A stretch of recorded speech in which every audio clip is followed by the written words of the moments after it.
શાંતિપની વિદ્યા સંકુલ દ્વારા ઓનલાઈન એજ્યુકેશનમાં સ્વાગત કરું છું। તો આજે આપણે ધોરણ 8 વિષય હિન્દી તેમાં પાઠ બીજો, પાઠનું નામ છે ઈદગાહ। આ પાઠ વિશે આજે આપણે ભણવાનું છે। આ પાઠના લેખક પ્રેમચંદ છે। તો આ પાઠની અંદર નાનું બાળક હામિદ વિશેની વાત કરેલી છે। ઈદગાહ એટલે કે મુસલમાનોનો એક તહેવાર છે જે રોઝા આખા મહિના પછી પૂરા થાય ત્યારે ઈદગાહ આવે છે, જેમાં મુસલમાનો મસ્જિદમાં જઈ નમાઝ વાંચે છે અને પછી તે એકબીજાને ગળે ભેટે છે। આવી જ રીતે આ પાઠમાં ઈદગાહ વિશેની વાત કરેલી છે। તો ચાલો પાઠનો ગુજરાતીમાં આપણે સારાંશ સમજીએ, પછી તેને પાઠ્યપુસ્તકમાં સમજીશું। આ પાઠમાં લોકો બધા રોજા પૂરા થયા પછી મસ્જિદમાં જાય છે, ત્યાં નમાઝ વાંચે છે, પછી તે એકબીજાને ગળે ભેટે છે। એવી જ રીતે હામિદ પણ એ મસ્જિદમાં જાય છે અને તે પણ નમાઝ વાંચે છે, પછી તે પોતાના મિત્રો સાથે ગળે ભેટે છે। હામિદ એ દાદીમાને પૂછે છે કે હું ઈદગાહના મેળામાં જાઉં, પરંતુ દાદીમા ચિંતાથી કહે છે કે ના હામિદ બેટા, મેળામાં નથી જાઉં, કારણ કે ત્યાં એકલો રહીશ। તો ત્યારે હામિદ કહે છે, દાદીમા તમે ચિંતા કરો માં, હું મેળામાં ક્યાંય ખોવાઈશ નહીં। પછી તે મેળામાં જાય છે તો હામિદના બધા મિત્રો એ ચકડોળમાં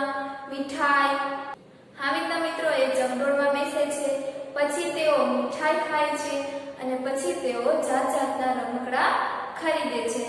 તો હામિદ એ બધાથી અલગ રહેતો, કારણ કે તેની પાસે 3 જ પૈસા હતા, એટલે હામિદ એ ચકડોળમાં બેસી ન શકે, કારણ કે 3 પૈસા હતા, એટલે તે જાત જાતની મીઠાઈઓ પણ ન ખાતો, કારણ કે તે મીઠાઈનો લાલચુ ન હતો, અને રમકડા તેને ખરીદવા ન હતા, કારણ કે રમકડા પડવાથી એ ચૂર ચૂર થઈ જાય। તો એના માટે આ 3 વસ્તુ ન કરી। તો તેને હામિદને પોતાના દાદીમાની યાદ આવી। જ્યારે દાદીમા રોટલી તવામાંથી કાઢતી ત્યારે તેનો હાથ દાઝી જતો, એટલે ત્યારે તેને વિચાર આવ્યો કે હું દાદીમા માટે એક ચીપિયો ખરીદું। તો તે ચીપિયાના દુકાન પાસે જાય છે અને ત્યાં ચીપિયો ખરીદે છે। ત્યારે ચીપિયો હામિદના હાથમાંથી જોઈને બધા મિત્રો તેની ઉપર હસે છે અને કહે છે કે આ ચીપિયા તે શું કામે ખરીદ્યું?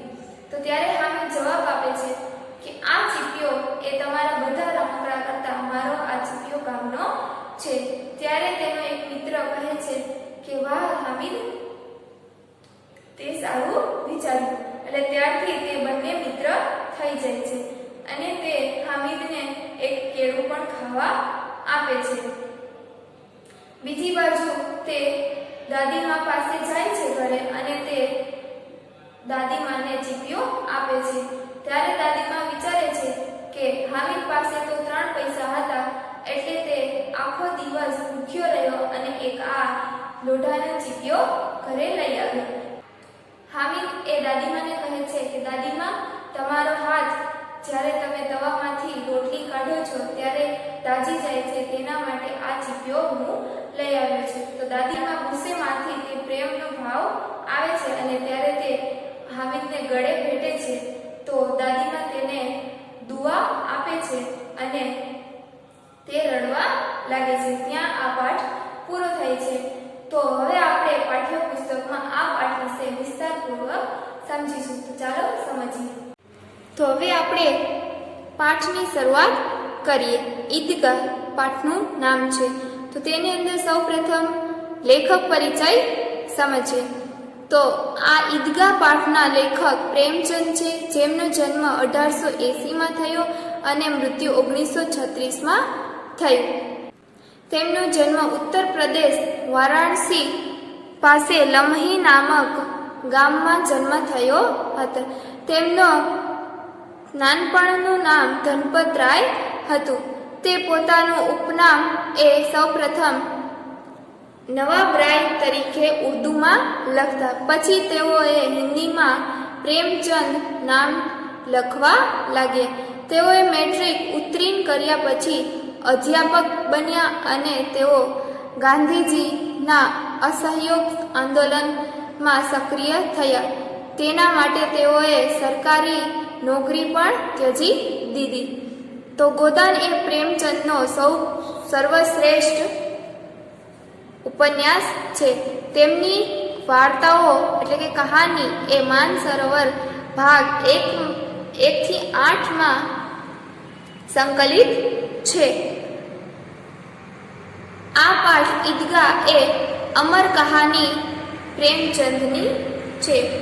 આમાં બાળ નાયક હામિદ એ પોતાના મિત્રો સાથે ઈદગાહ જાય છે અને બીજા બાળકો એક રમકડા મીઠાઈ ખરીદે છે. હામિદ પોતાની બાળ ઈચ્છાઓ ત્યજીને દાદી અમીના માટે ચીપીઓ ખરીદે છે. હામિદને દાદી પ્રત્યે પોતાનો પ્રેમ અહીંયા પ્રકટ કરે છે. તો ચાલો હવે આપણે પાઠની શરૂઆત કરીએ. रमजान के पूरे 30 रोजों के बाद आज ईद आई है. कितना मनोहर, कितना सुहावना प्रभात है. आज का सूर्य देखो कितना प्यारा, कितना शीतल है. मानो संसार को ईद की बधाई दे रहा हो. गांव में कितनी हलचल है. ईदगाह जाने की तैयारियां हो रही है. किसी के कुर्ते में बटन नहीं है. पड़ोस के घर में सुई धागा लेने जा रहे हैं. તો રમઝાન ઈદ એ 30 રોજા પછી ઈદ આવી છે. કેટલું મનોહર, કેટલું સુહાવનું સવાર છે. આજનો સૂર્ય માનો કેટલો પ્રેમભર્યો અને ઠંડો છે. જાણે એ સંસારને ઈદની ભેટ આપી રહ્યો છે.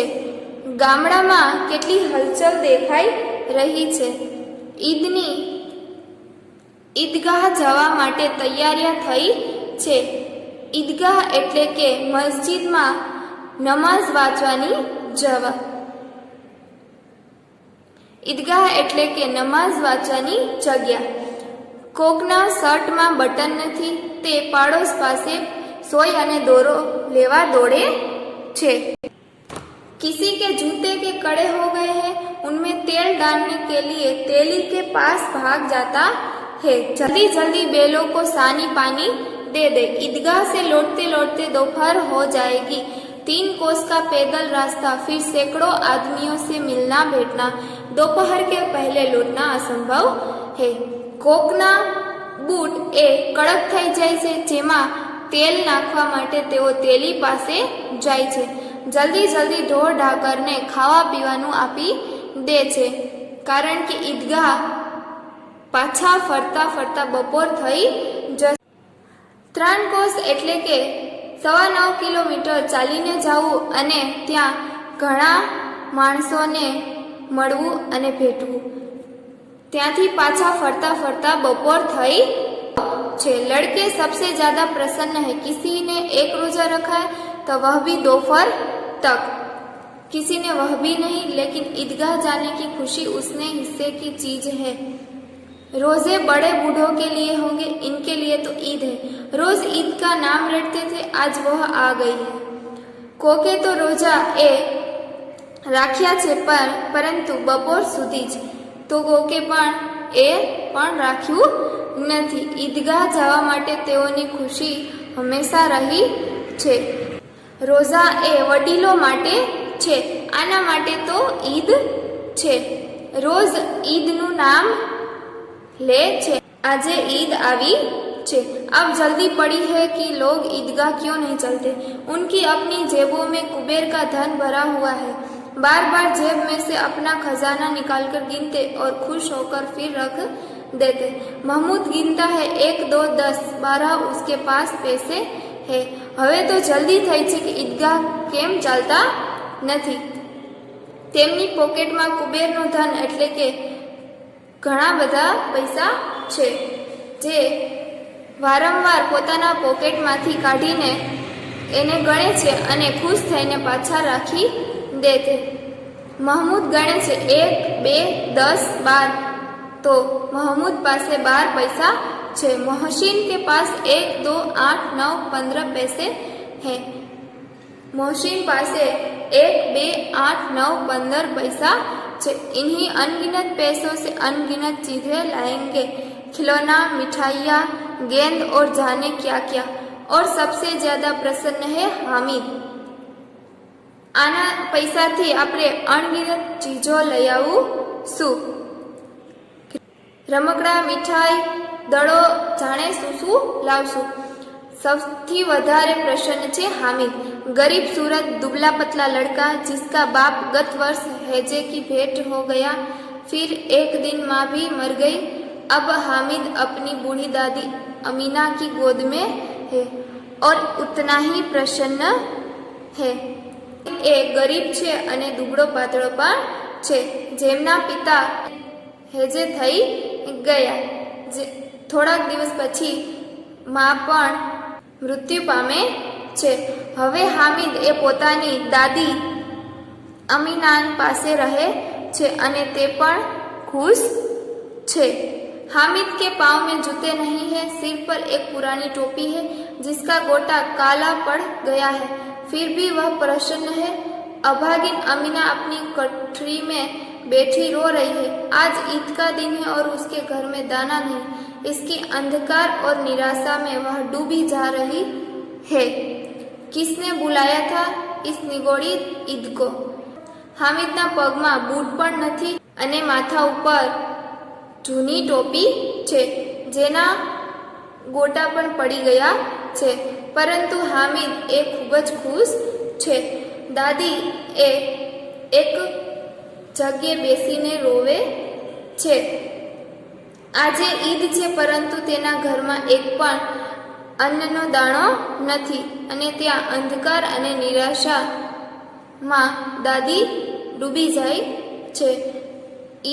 अहींया पाठ आ अधूरो छे। आगळना विडियोमां आ पाठ विषे आपणे आगळ भणीशुं।